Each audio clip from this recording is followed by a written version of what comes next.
Coaldale, Alberta, my mother had an uncle. He had immigrated in 1923. That's when you could still get out of Russia.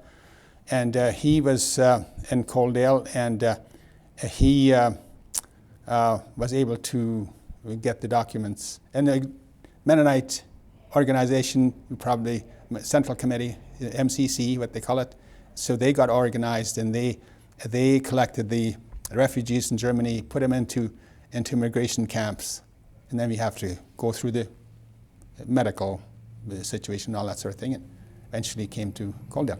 Leaving Germany was actually a huge shock. You know, here you are, you don't have the language when we came in here.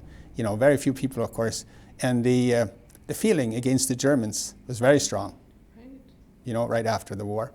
So I don't know. You know, when I went to school the first day, well, I was called all kinds of names, and you know, then my street behavior when I was a kid, fighting for existence in the streets in Germany, that sort of came handy.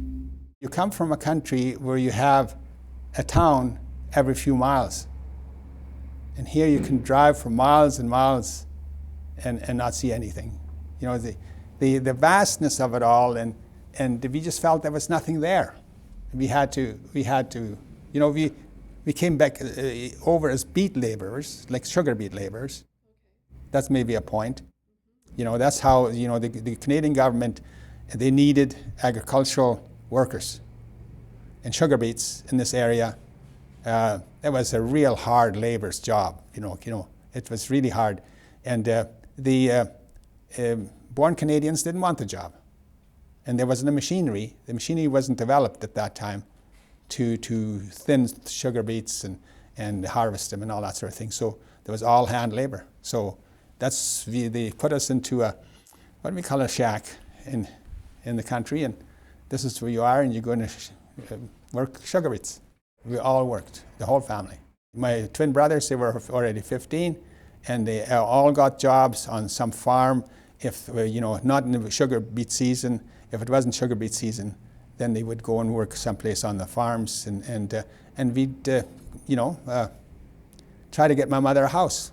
So we always, no one had his own money. You know, you all gave it to mother, and as soon as we could, and we bought a house in town. After 3 years of sugar beets, we bought a house in town, and we had a cow and chickens, and we were back on our feet, so to speak.